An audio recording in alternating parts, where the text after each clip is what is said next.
On an occasion in the past, I shared the story about how I asked Monica to marry me, how I flew her to San Francisco.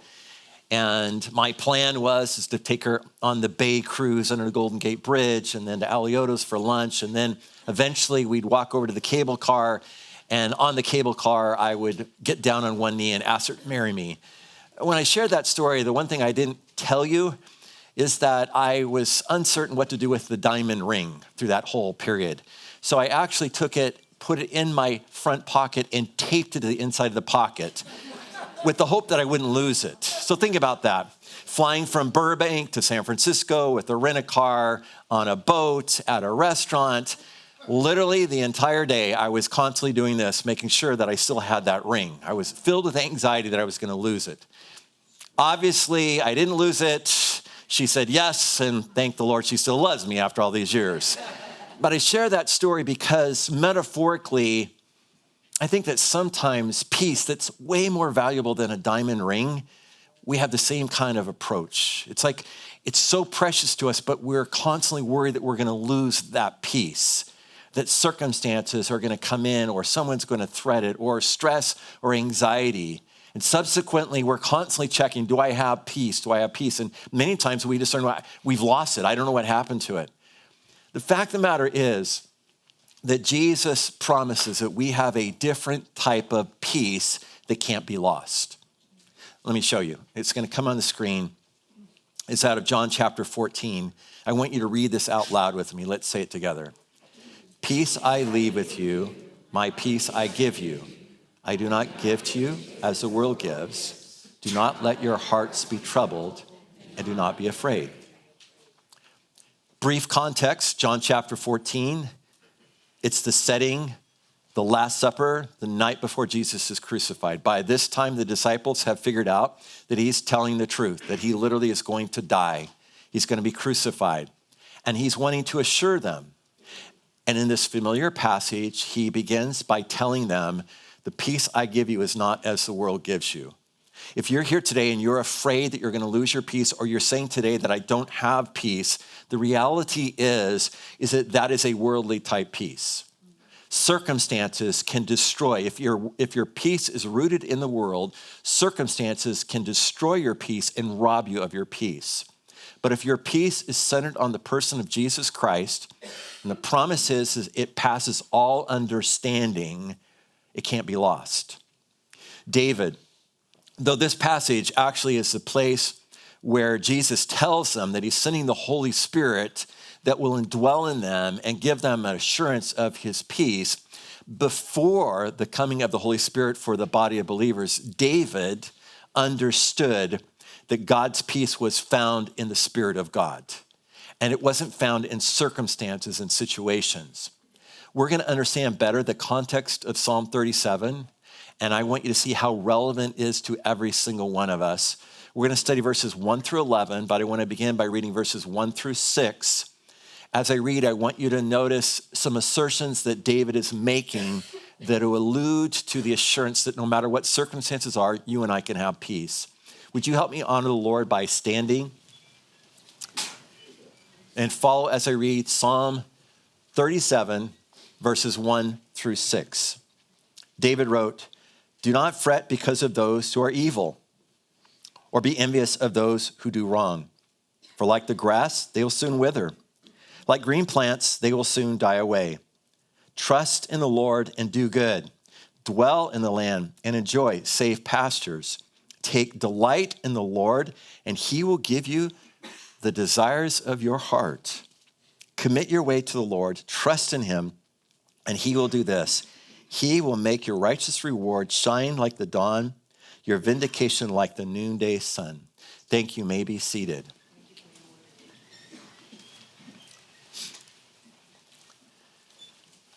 As always, context is critical. What was actually going on in David's life when he penned this psalm? Most of you know that David became the king of Israel. When he wrote this psalm, that had not happened. He'd been anointed, but King Saul was still in power. And by this time, he had already conquered Goliath. He was already brought into the palace. He had married one of Saul's daughters. He was now leading Saul's armies. But Saul began to distrust David And as we'll see in the first point, became envious of him. And most of you are familiar, he put a death threat on David's life. And when David pins his psalm, he's literally on the run. I have to wonder that when he wrote this down, he wasn't thinking, this psalm will survive the ages, and in 2025, a group of people will study it. I think that David penned this psalm as a journal to say, this is what I need to remind myself of in the precarious situation that I find myself in so that I don't lose my peace. And from that, you will find that it's relevant to every single one of us. This week, as I began to prepare this message, and I started praying for our church family, and specifically even for many of you, I was acutely aware of how peace can be so elusive. Some of you are in some really difficult situations. There are serious conflicts in your family, not because of anything that you've done, but because of perceptions of other people. Some of you are struggling with health issues, and it's a challenge for you to get up and even be here. Others, financial. There are countless reasons why the majority of you should not have peace. But it's my prayer and my longing that because you are a child of God and you put your faith in him, that what we talk about today, you will look and say, that belongs to me. I experience this every single day. So how do we do that? How do we know when peace is present? Here's the first thing we're going to learn, is that peace is present when we refuse to worry. Worry will erode your peace. Some of us are naturally gifted worriers, and that plays into the challenge of having peace. But David provides some tangible solutions how you and I can avoid worrying, or as he frames it, fretting.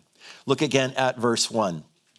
Do not fret because of those who are evil, or be envious of those who do wrong. Pause right there. I've already given you the context that wicked King Saul is trying to take his life. David has tangible reasons to be upset, concerned, and worry. He's not making these things up. It's a well-known fact that there's a death threat on his life. And yet, he has a confidence and a certainty. I want to give you a little bit more context of how did this whole narrative begin. As it comes on the screen, I want you to follow along as I read from 1 Samuel of how this started that gives evidence that David was not making this up. So David had just come back from a great battle. They're celebrating as he comes back into the city. And as recorded, as they danced, they sang, Saul has slain his thousands and David his tens of thousands. Saul was very angry. This refrain galled him. They have credited David with tens of thousands, he thought, but me only thousands. What more can he get but the kingdom? And from that time on, Saul kept a jealous eye on David. David didn't do anything wrong. He did exactly what he was told to do. Go to war, win the battle, exalt the name of God, and move Israel forward. And yet Saul, in his own insecurity and jealousy, plots a death threat on David. That's some of your situations. Some of your situations are individuals that are your opponents who their hearts are not right with God. And whether out of jealousy, envy, insecurity, you can go down the list, they are slandering your name. At different times, maybe your situation is not as extreme, but at different times, all of us have had somebody say something about us that maligned our character, and we can intimately understand the feelings that David is having. And yet he comes back to this assertion in verse 1, you and I should not fret or worry about those kinds of people. The metaphorical King Sauls in our lives are not really our problem. Look what he goes on to say. Here's the justification for it. Rereading verse 1, looking at verse 2. Do not fret because of those who are evil, or be envious of those who do wrong. For like the grass, they will soon wither. Like green plants, they will soon die away. David had lived long enough to know that the path of the evildoer is slippery. They may have a certain season of success, but it's not sustainable. That's just a fact or a reality of life. But then you add the confidence, the assurance of the justice of God. We spent the last 3 months walking through 4 minor prophets with a consistent theme that God is just, that he will address evildoers. For those perpetrators who come against you that are doing evil deeds, maligning your name, God says, I will oppose the proud and I will give grace to the humble. And David's theology was so well-founded that he had no concerns. There were no uncertainties in his life whether this was true. So when here's Saul slandering his name to the entire nation, David knows that God has it. And that's what I want you to know, that the nature of your God is the assurance that you don't have to worry. As we consider what's being offered to us, look then at this action point as it comes on the screen. And then let's look at the next 2 verses. Rather than worrying, we need to make a choice to do good. Many times when we sit and worry and ruminate over our problems or situations, they grow in their intensity, not in their reality. And so David understands that of our human nature, and he provides the solution. Still with me, we just looked at verse 2. Look at verse 3. Trust in the Lord and do good, dwell in the land and enjoy safe pastures. He gives 3 specific actions: do good, dwell in the land, and enjoy safe pastures. Let's seek to understand exactly what he's telling us to do. He starts with the word trust. Betah is the Hebrew word. And I mention that because it has a range of understanding and application. It doesn't just mean trust, it means security. It has an idea of confidence. It gives a sense of expectation because the direct object is God. Trust in God, betah. And he's helping us to see that we're not trusting in some sort of entity that we can't actually believe in, but in the very nature of our God, who is consistent, and we can rely upon him to continually do these particular things because it's birthed out of his nature. And so as David points to that, he says, when we do good, because we're trusting in God, betah, good, we're going to understand a little bit more what good is, but some of the implications that we will dwell in the land and enjoy safe pastures. Now, in order for us to really see how this applies to our life, we have to then grasp the cultural context. And most of you know that David started out as a shepherd. So he's picking up on these metaphors that's related to his own journey. For example, we know that he had testified when he was called into battle that he didn't need the armor of Saul because he had already killed a lion and a bear. Think about that. We know that sheep are pretty dumb animals, but if they are out in the open, they are mindful of threats. But David is saying that sheep that have a good shepherd that protect them and watch over them, they don't have to run. They don't have to leave the territory, the land. They can actually dwell in safe pastures. The idea is this open meadow where they're sitting ducks, if you will, but they're not concerned. They're enjoying the safety and the grazing because they have a shepherd that's constantly looking out for the bears and the lions. How does that apply to you? It applies to you is that David is ultimately stating that our God is that good shepherd, that he is mindful of the bears and lions that threaten your well-being. He knows them better than you do.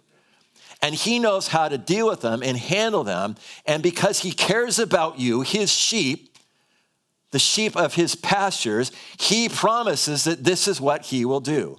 This is his nature in regards to loving his creation. And so it's out of that we can do good. Look then at verse 4. He goes on to say, take delight in the Lord, and he will give you the desires of your heart. Take delight in the Lord, and he will give you the desires of your heart. What does it mean to delight? I want you to think of a contrast between delight and deliberate.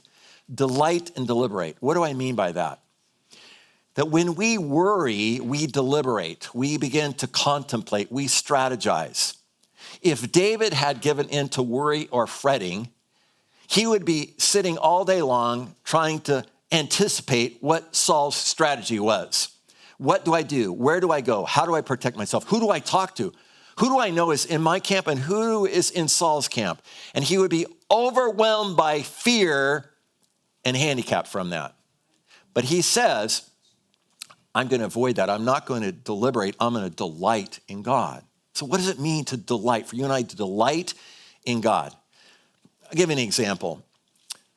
So I was out in Texas last week for Thanksgiving, and my daughter-in-law's mom is Dawn. Dawn is from Southern California, and she moved out to be with her daughter and grandkids. She is a major Dodger fan, like major. And so I hadn't talked to Dawn since the Dodgers had won the World Series. And I knew that the first thing when I saw her that I needed to find out, wow, what was that experience like for you? And so I said, Dawn, congratulations, your Dodgers won the World Series. And she just like lit up. And I said, what did you think about Ramirez hitting that home run in the ninth? And she goes, no, it was Diaz. Oh, right, yeah. And then I went on to ask her a couple more questions. She's like, everybody's talking about that. Well, what about the home run, the 11th by Will Smith? And for the next 10 minutes, she walked me through, though it had been an entire month, she walked me through every play of the last few innings. She delights in the Dodgers. So when someone asks you about your God, do you light up like that? When someone says, so I notice you go to church. I see you carrying a Bible. What's that all about? He's like, can I just tell you? Can I let you know the greatness of my God and what he's done for me? Oh no, we're so tactful. We're so sophisticated. We can talk about our sports teams like that, but when it comes to our God, it's like, let's kind of keep it subdued.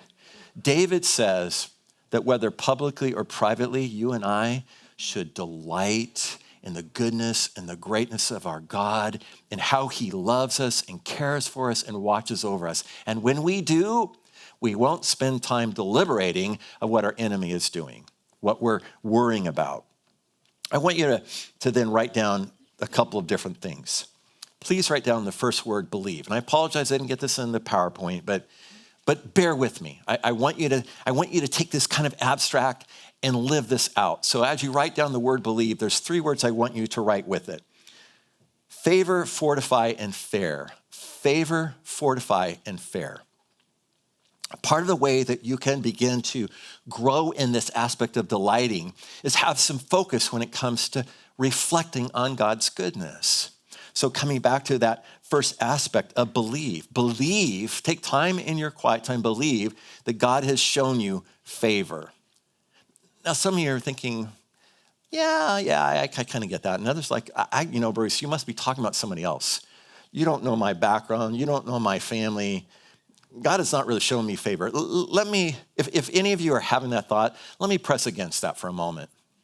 If you're here today and you put your faith in Jesus Christ and your name is written on his book of life, I would argue God showed you favor.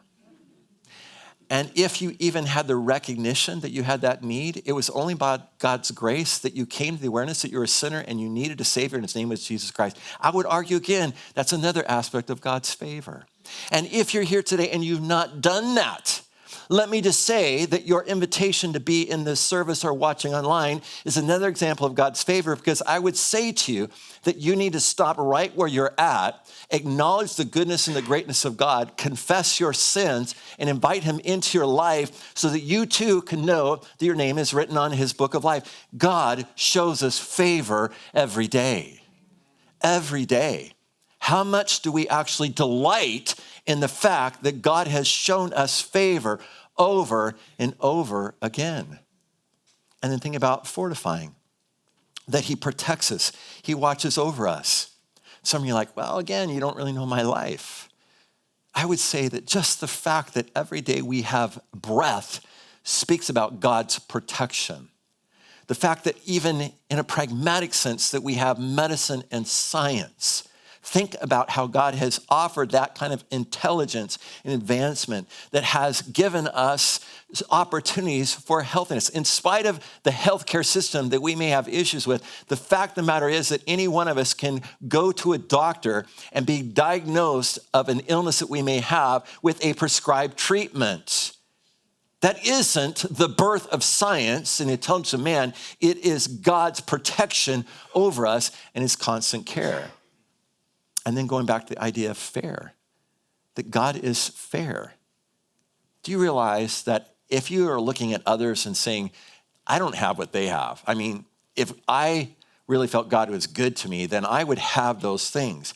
I come back to what we watched as we went through the minor prophets, is that in God's fairness, he knows what you and I can handle. Like a good parent, he grasps what is best for us.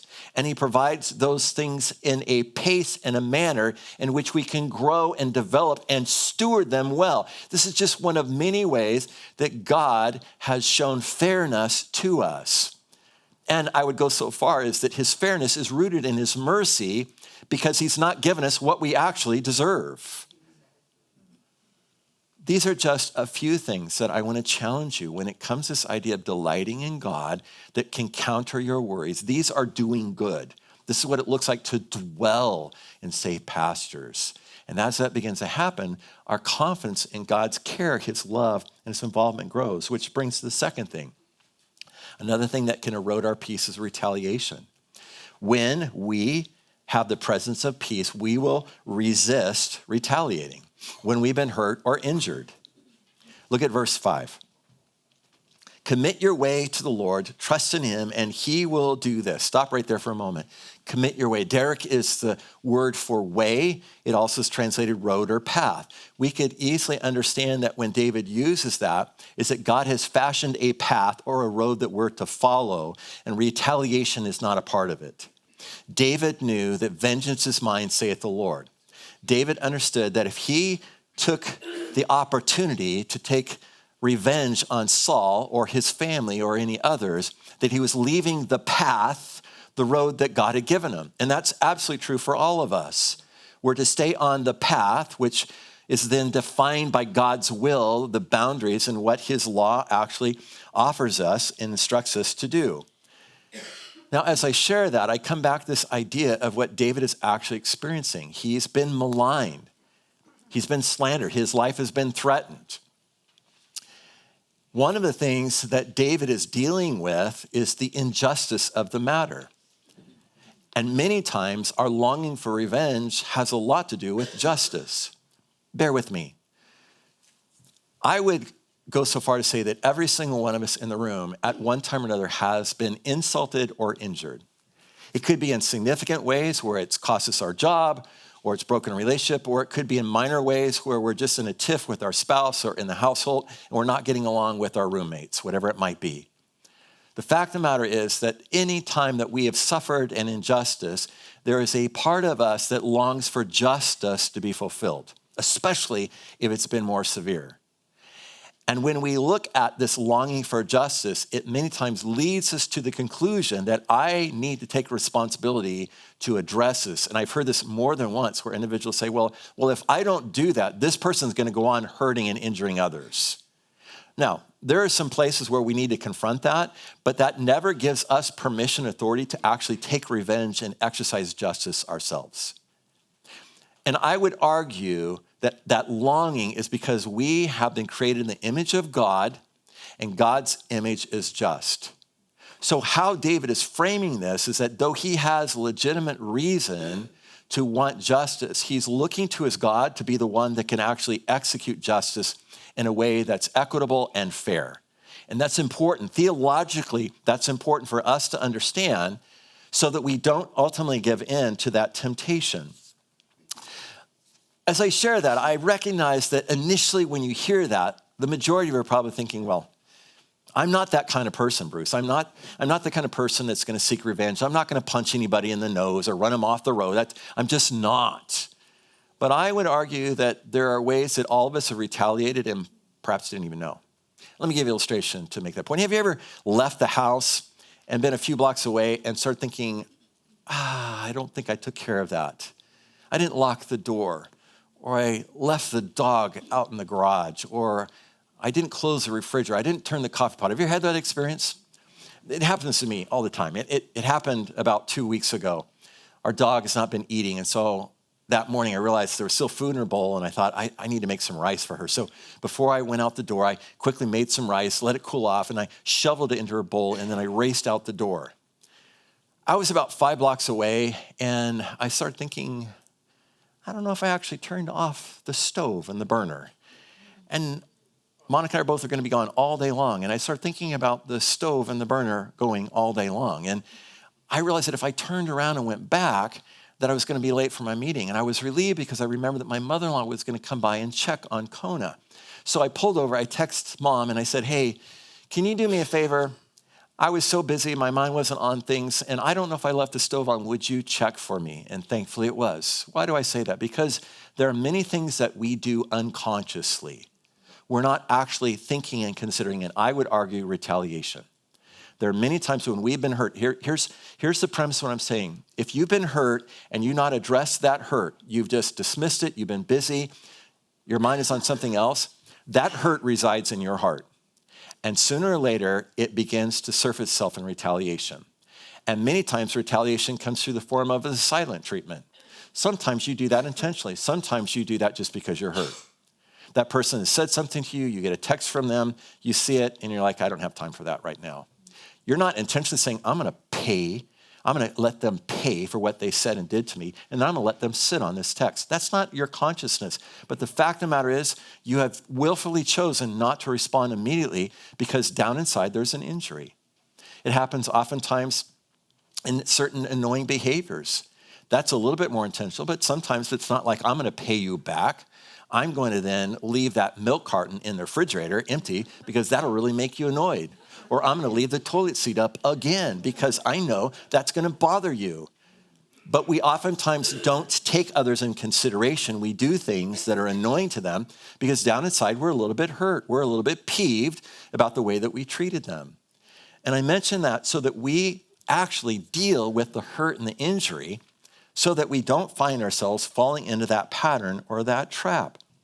Look again here at verse 6. Here's why David said we can do this. We can stay on this path. He will make your righteous reward shine like the dawn, your vindication like the noonday sun. There are many things that we could unpack from this, but I just want to offer you two. If you're in a situation where you have been slandered, someone has said something about you that's incorrect, unfair, and unjust, one of the reasons you can resist the temptation to take revenge is that God knows your heart, and he has promised, he said that to David, that he will bring out the truth and he will bring the evidence. You don't have to be constantly bearing the argument of defense, the evidence to show your innocence. But here's the second thing I want to say, is that that's absolutely true when your heart is right and you haven't done that. But it also is true if you've sinned. Now you say, well, what are you talking about? I've watched this over and over in relationships and particularly in marriage, where a spouse has actually done something that has eroded trust. And there's reasons for that other spouse not to trust them. But they are now on a path of repentance and righteousness. And I watch over and over that spouse then has their own measurement of what they've done that determines their value of success and trust. In other words, in their mind, hey, I haven't looked at porn in 2 months. You should trust me. If that's your issue, guys or gals, I just want to say to you, if you think that your own righteousness will then ultimately deter your sin from the past and will ultimately allow trust to come back in your relationship, you're deceiving yourselves. God knows your heart, and he knows whether you're going to stay on that path of repentance. And when he's ready, he will reveal your righteous heart to your spouse. But I'm just telling you that it doesn't matter. I use that one example. But if you've done something to injure your spouse that has eroded trust, and now you're trying to correct that with the assumption that you're going to get right back to where you think you should be, apart from what God is doing, you're deceiving yourselves. Stay on the path that God has given you and let God determine and show where your heart is and help to restore that trust. So as we think about what God has promised to do for us, how do we go about doing that? Choose to be patient. This is absolutely relevant. Choose to be patient. If you write that down, I want to then direct your attention to the next verse, verse 7. This was certainly relevant in David's life. We don't know how long, but it had to have been at least months, if not over a year, that he's on the run. So he writes this down. He says, be still before the Lord and wait patiently for him. Do not fret when people succeed in their ways. He's still drilling home that Saul has not been held accountable. So don't fret. Keep being patient. Trust him. And he goes on to say, when they carry out their wicked schemes. He's saying that when we see people who are oppositional and antagonistic towards us, and we don't see God immediately acting, it's easy for us to get impatient and we want to go back to revenge. But he says if we're going to actually believe and see that God's going to come through, we have to be still. Still is the Hebrew word dam, and it actually means silent. If I were to read that from a literal sense, it says, sit silently before the Lord, exercising patience. Think about that. Sit silently before the Lord, exercising patience. I want you to write down a few more words before we head to our third point and head towards the end. Here's the first word I want you to write down, confess, confess. And then the couple of words adjacent to that, I want you to write down disappointment and desire. Confess, disappointment, desire. Let me give you an example that I've experienced how this relates. I'm sure all of you have had a certain time or place where there's been a perception or maybe evidence that someone is talking behind your back. Could be a family member, could be a coworker, could be someone at church, could be a variety of different things. What do you do with that? It's not accurate, it's not certain, it's kind of elusive. In those situations I find myself in, I become very anxious. This passage is so relevant because I start thinking about, is it true? What might they be saying? How will that affect the community, whatever the community might be? And then I'm strategizing. I'm thinking, how do I confront that? How do I address it? What do I do?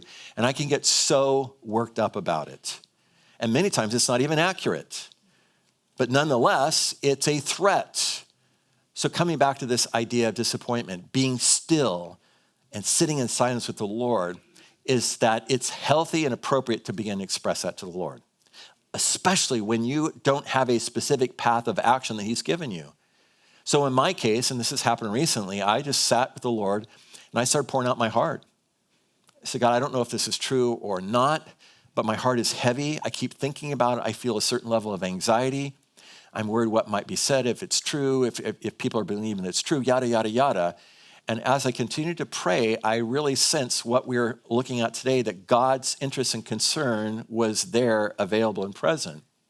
And from that, then as we give adequate space to talk about our hurt, we express it to the Lord rather than sharing it to our best friend.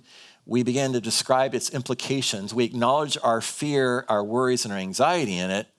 Then we move to talking about our desires. Then we say, if he's promised to give you the desires of your heart, the context is related to this aspect of confrontation.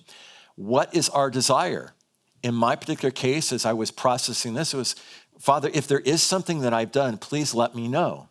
If this is a break in a relationship, then give them the courage to come forward so that we can talk together and resolve it.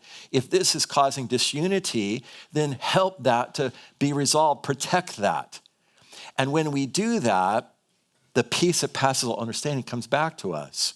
We have now taken an action that's going to diminish our worry and replace it with confidence and trust in the Lord. So as we understand what it looks like to be patient, here's the third thing we need to know, where when peace is present, this will be an action that we will take. We will refrain from anger. And if you're paying attention, there is a progression. Worry leads to a tendency to want to retaliate. And as we think about how we're going to retaliate, it moves to anger. So watch how David then expresses this in his own journey. And now in verse 8, he says, refrain from anger and turn from wrath. Do not fret. Have you noticed how many times in this passage he says, don't fret or worry?